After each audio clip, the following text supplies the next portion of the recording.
Thanks for joining us for CBN NewsWatch. I'm Mark Martin. Today, a long night in Congress as one lawmaker stalls the passage of President Biden's huge spending bill. And 5-year-olds being taught about transgenderism in one school. Plus, why Israel is gearing up for war with some sophisticated technology to protect the innocent while her enemy does the opposite. Hezbollah is targeting most of its arsenal against civilians and Israeli civil population. And just because it's animated doesn't always mean it's a safe movie choice for your kids. Plus, why one NFL quarterback is taking time to thank God for his good fortune. Those stories and more ahead on NewsWatch. This is CBN NewsWatch. After months of infighting among Democrats, the House is expected to pass President Biden's massive social spending and climate change bill, all 2,100 pages. Democrats expected to pass the measure Thursday, but Republican leader Kevin McCarthy took to the floor criticizing the bill on a wide range of issues for more than 8 hours overnight, delaying a vote until today. He says it's reckless spending, while Speaker Nancy Pelosi and her party see it differently. You are spending more money than we spent to solve World War II, to win it. And you're proud of it. You're championing it. As we think of all of this progress, and it's pretty exciting. This is historic. It is transformative. It will help us build back better with women and all those who had not previously had the full advantage. Democrats say the measure will create free pre-K, increase child care assistance, cut drug costs for seniors, and slow climate change. The Congressional Budget Office says the bill adds $367 billion to the national debt over 10 years. Cornerstone Church in San Antonio is apologizing for an event held in its sanctuary last weekend. Today, lead pastor Matt Hagee asked for forgiveness for his oversight, saying the Reawaken America tour, quote, was not properly vetted. It was not appropriate to allow this event at our church. He made that apology yesterday. This week, there's been a flurry of blowback from Christian leaders in the aftermath of what happened. Senior National Affairs correspondent Heather Sells has our report. A movement called the Reawaken America Tour has hosted sellout crowds in churches and other venues this year, offering a mix of worship, medical advice, and politics. It attracted national attention, however, for a recent event at San Antonio's Cornerstone Church.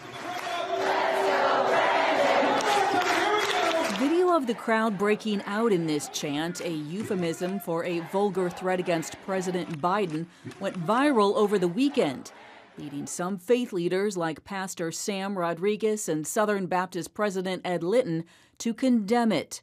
Litton told CBN News Christians should reject the callous methods and crude sloganeering of secular politics. Another viral moment, former Trump National Security Advisor General Michael Flynn calling on stage for a national religion. So if we are going to have one nation under God, which we must, we have to have one religion, one nation under God and one religion under God. Rodriguez, who commended Flynn for his years of government service, told CBN News Michael Flynn is constitutionally and morally wrong to advocate for one religion emerging out of America. Religious liberty serves as the central firewall against totalitarianism. Flynn later defended his comment in a statement saying he's worried about religious persecution. Wheaton College's Andrew McDonald says he understands that many Christians are concerned about the secularization of our culture, but that they shouldn't want the government telling them what to believe. I don't think they should have that power, and I think one of the greatest geniuses of America is that we don't have to do that. We can live together and be on mission for the gospel at the same time. Conservative author Rod Draer says one religion would gut the First Amendment and be a disaster for Christians. If we have to have only one religion in this country, who's to say that religion might not be some form of wokeness, which is a lot more popular with the younger generation than traditional biblical Christianity. Reawaken's Clay Clark told CBN News he couldn't speak to Flynn's comment, but defended his use of the Let's Go Brandon chant at Cornerstone, saying many pastors use their pulpits for political purposes. In recent years, Christians have struggled more with the mixing of faith and politics, what some call Christian nationalism. It's a difficult line to navigate, keeping patriotism and politics separate from love of God and places of worship. Heather Sells, CBN News. A Connecticut school district is teaching transgenderism to kindergartners. The district's goal is to teach social-emotional learning through an equity lens. The National Review reports the students are being forced to take the lessons, saying district officials reportedly told parents they cannot opt out of the curriculum. Concerned parents contacted Parents Defending Education about this issue, and you can read more on this story at cbnnews.com.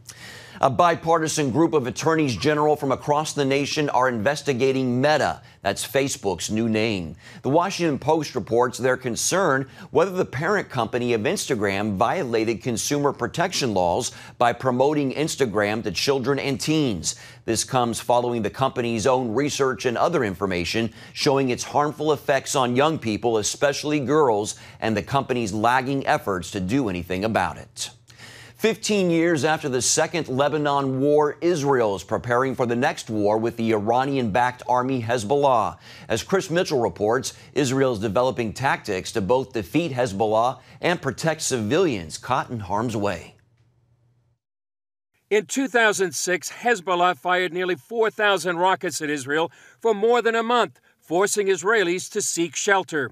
Today, the terror group has amassed an arsenal of some 150,000 rockets and could fire as many rockets in one day as they fired in that 34-day war.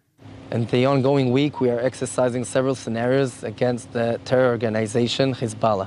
Colonel Barak Hiram says the IDF exercise is all about getting ready for the next conflict. They face a complicated battlefield and enemy.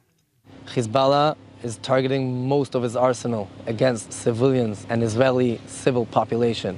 Secondly, is holding most of its activities embedded within the Lebanese civilians and using them as a human shield for his terror actions. Tactics haven't changed in 15 years, although the scope is likely larger. And we will not hesitate to take the most severe measures against those who are aiming thousands of rockets and missiles against innocent civilians for one purpose, to kill them. This is something that we will not be able to tolerate. For years, the IDF has documented how Hezbollah embeds its war machine within civilian infrastructure, like schools, hospitals, and homes. That's why Israel is preparing a state-of-the-art countermeasure. These are exclusive scenes of new IDF units called Sufa. They operate on the battlefield to direct fire at the enemy, while also protecting civilians. Using integrated touchscreens, software, and real-time intelligence, personnel synchronize air, land, and sea forces to target the enemy. Hezbollah wants the IDF to miscalculate and hit the terror group's human shields. The mission of these Sufa units is to constantly check and recheck targets so civilians are not harmed. The goal? Wage war, be humane, and deprive Hezbollah of a propaganda victory. Military leaders expect these units will make a difference, as the next war will undoubtedly require boots on the ground.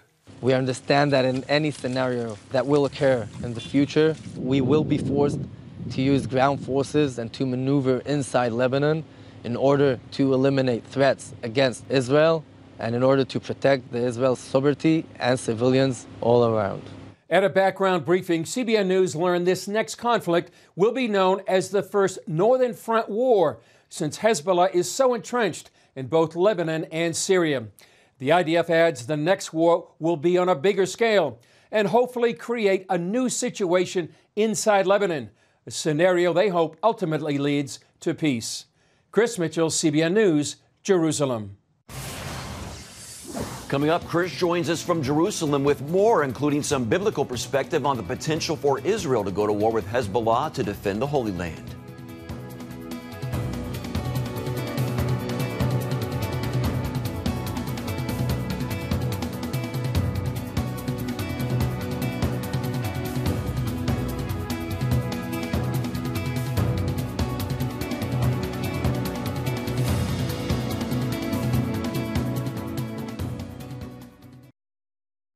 CBN Middle East Bureau Chief Chris Mitchell joins us now with more on the situation in Israel. Chris, as you just reported before the break, some serious concerns of war for Israel with Hezbollah, the Iranian-backed terror group. Why now? Well, I think right now, Mark, because there's increased tension with Iran, Iran's getting closer and closer to a nuclear weapon. Now, what happens now if Israel decides to strike Iran to stop their nuclear program, then what Iran could do is order Hezbollah to strike Israel. Iran has been arming, training Hezbollah for just such a scenario. That's why they have about 150,000 rockets. And, Mark, we found out as many as 100,000 mortars. So since 2006, the last Lebanon war, and we were up there on the border 15 years ago, both Israel and Hezbollah have been preparing for the next war. So this is one way the IDF is preparing. They want to defeat Hezbollah. That's their number one goal, but they also want to protect civilians. And as they told us in our briefing, they want to be humane. They wage war, but they do it in a way that maintains their morals. On the other hand, Hezbollah's strategy, they want to make Israel miscalculate, hit civilians, and then they can blame Israel and get their, quote, propaganda victory. So the two different styles of warfare facing one another right now. Chris, it's a fact Hezbollah doesn't hesitate to operate in areas like Lebanon and use innocent civilians as shields. Where does the Lebanese government stand? Well, Mark, really, the government of Lebanon, actually, some of them actually stand with Hezbollah. They support Hezbollah. And there are other parts of the government and the country that are dominated by Hezbollah. Even if they want to protest against this terror army, they really can't do that. Right now, Lebanon is imploding economically and politically. And some would say it's a failed state, but there's other that say it's a faux or a false state, really, because Hezbollah is the real power behind Lebanon right now. So it's a very dangerous situation. Hezbollah is the power behind this Lebanese government, and many people here in Israel are concerned that Hezbollah could actually take over the country. And Chris, Israel is known for its technology. Do you think in part the Lord has given the nation this gift of technology to help defend his chosen people and others caught in the middle of these wars? I would think so, and I think the answer to that, Mark, is yes, and it seems like the Lord has blessed Israel to be a light to the nations, just like the prophet Isaiah said it would be. They have sophisticated technology. We saw in this particular story, we also see that it's a startup nation that helps people all over the world. And we've seen probably the biggest technologies, the rise of Iron Dome here in the last 10 years. It's protected Israel from thousands of rockets, both from Hamas and Hezbollah. It's actually saved both Israelis and Palestinians. And there's more technology being developed now for the future, like laser technology. Is there any biblical significance of the next anticipated war? Well, I think so. I think the trend right now, the Bible says that the nations will eventually come against Israel. The prophet Zechariah said that. I don't think this is going to be the war of Gog and Magog, but we're seeing an alliance of nations coming against Israel, Iran, Turkey, Syria, and Russia. But on the other hand, Mark, we're seeing nations that are aligning themselves with Israel, and that's part of the Abraham Accords. You can describe it like two weather fronts, one against Israel, one for Israel, and you're going to see these two weather fronts collide. There's likely to be a storm. And quickly, almost out of time, but what's ahead on Jerusalem Dateline this week? Well, Mark, we have an update from inside Syria with our friend Dave Eubank. He's with the Free Burma Rangers. He's talking about Muslims having dreams of Jesus. Also, an update on the Tower of David. That's a treasure of Jerusalem right there at the entrance to the old city. That's undergoing a major renovation. And we're talking about a new mall, bringing Arabs and Jews together just outside of Jerusalem. All that on this week's Jerusalem Dateline. Interesting content there, as always. Thank you, Chris. Chris Mitchell reporting from Jerusalem. Blessings, sir. And you can see more news from the Middle East with Chris and his team on this station or on the CBN News Channel tonight at 8:30 Eastern. Coming up, NFL quarterback Cam Newton gives God thanks for being back in the game.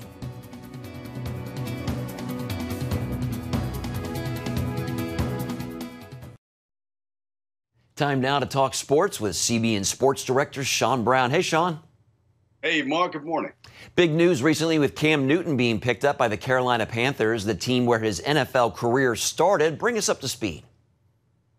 Well, Mark, you may remember Cam was cut by the Panthers in March of 2020, signed by the Patriots, spent the entire season, last season with the Patriots organization, and then was cut by the Patriots in August. So he had no job going into the 2021 season. Then last week, or the week before last, rather, Sam Darnold goes down, Panthers quarterback Sam Darnold goes down with an injury, and they need a quarterback. And so they called Cam the Thursday before Sunday's game against the Arizona Cardinals, the 8-1 Arizona Cardinals. He goes in and reminds everyone who Cam Newton is. I mean, he goes in 2 touchdowns and just reminds us who he is and his capability. That's a great success story there. Sports Spectrum reports it didn't take him long to give God praise for his situation. Tell us about that. Well, yeah, his post-game interview, he just lets everybody know, look, I just want to take this opportunity, he says, to let everyone know, whoever's watching this, God is real. He says he's just a vessel. He goes on to use the analogy, saying he was reading the story about Moses and God speaking to Moses in the desert, and then says that, hey, by the way, we're in Glendale, Arizona, which is in the desert. And so he's very aware of who Jesus is, who Jesus means to him. And sometimes, hey, look, he's saying sometimes God needs to sit you down to speak to you. And so right now he's at a very interesting place in his life, spiritually, and of course in his career. Remind us, that is, of his background in the NFL and college. Well, his story's interesting. I mean, it's a testament to Jeremiah 29:11. God knows the plans he has for us. Cam was at Florida. He ends up at Blinn College, which is a JUCO, goes from the JUCO school, makes it to Auburn, balls out, and then becomes the #1 draft pick by the Panthers organization. And along the way, and this has been validated, he's been walking with God the entire way, allowing God to order his steps. And sometimes we can, obviously you can kind of lose your way. But right now he's saying that, I'm playing for an audience of one. God is real. He's the Lord of my life. And prayerfully moving forward, he can surround himself with other believers, other team leaders, so that they can kind of that iron sharpening iron to keep each other accountable. We'll have to see how the season ends. Sean, so what do you think happens next with him, with the Panthers and the other starting quarterback? There's going to be a quarterback battle. Cam is who he is. If he continues to stay consistent, I have no doubt he's going to win the starting job, at least for this season. He's on a 1-year contract with the Panthers organization. He's playing his old team.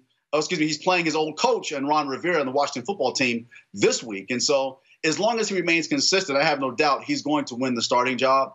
How far he's going to be able to take the team, that remains to be seen. But if he's consistent, we know of his capability. And as long as he's consistent, I'm pretty sure they'll go far into the season. But it's going to be hard because of the division that they're in.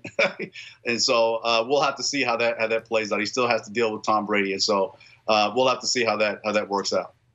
And Sean, quickly, we only have about 30 seconds left, but how can his story inspire others? Well, that's a great question, Mark.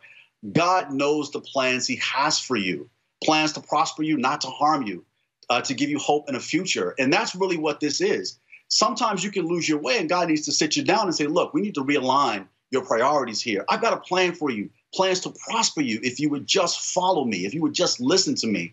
And so Cam had a great career. He had a moment where God sat him down. He had no job. No one wanted to sign him, including his old coach and Ron Rivera with the Washington football team. No one signed him. And there's speculation as to why, but it doesn't matter. He was sitting home eating cereal and he got the call. He realized the opportunity and he seized the moment and said, you know what, I'm not going to let this opportunity go away without acknowledging that God is real. God is with me. And prayerfully, he can just hold on to that and know that God continues to order the steps of the righteous. And so it's going to be interesting to watch. And I'm praying for him, Mark. I really am. I'm praying for him, and I wish him much success in this new phase. That's a wonderful story. All right, Sean Brown, always good to see you. Thanks again. You too, my friend. All right, we'll be right back. Several movies out heading into the holiday season. I talked with Movie Guide's Evie Carroll about a few. Let's talk about Maya and the Three by Netflix first. Tell us what's it about. Well, this is a concerning program because it's really geared towards the younger audience. It's Y7, which means 7 and above. And what it's about is there's this Mexican tribe with a princess, and her mother is the goddess of death. Now, if that doesn't sound concerning, I don't know what to say, but it's very dark. It's got a lot of dark imagery. It's all about death. It talks about death, and it's for the younger audience. So that's why it really concerns me. Yeah, talk a little bit more about why parents should be concerned about this movie when many cartoons show good and evil. Why you should be concerned in terms of this movie or this program, it's a series on Netflix, is because it's glorifying the evil. Really, it's saying the reverse, right? That the evil is good and good is nowhere to be found, right? And so it's glorifying kind of the witchcraft and the death and the goddess of death and these dark world things. On the flip side, you say Disney's Encanto is a much better story and movie for children. Talk about it. Yeah, so this movie is really family oriented. The lead character is in this big Latina family. She loves her family, and everybody in the family has gifts. And really, it shows that it's gifts from God. And so they're different talents in different areas. But she's still yet to discover what her gifts are. But when the family house goes under, she's the one that has to kind of save the day and save the family. You also say that King Richard is a great story with a positive message. Talk a little bit more about that. Yeah, King Richard is an amazing story. It talks about the parents of Serena and Venus Williams and how they really instilled, the passion for tennis and the passion for practice and working hard and working on your talents. And the parents were, the kids grew up in Compton. And so the parents did everything they could to help their children get out of this kind of area that had a lot of gang violence and all these things. Would you say that this is also good for children? No, this is really much more of a teenager and above movie. There are some heavy elements to it, like the gang violence, like I talked about, and heavy themes. But it does actually have a lot of Christian content to it. There's prayer in Jesus' name. The parents are very faith-filled, and so they instill that into their children. All right, Evie Carroll with MovieGuide.org. Thank you so much for the reviews, Evie. Thanks for having me. And that's going to do it for this edition of CBN News Watch. As always, thanks for watching. Have a great weekend and a great day.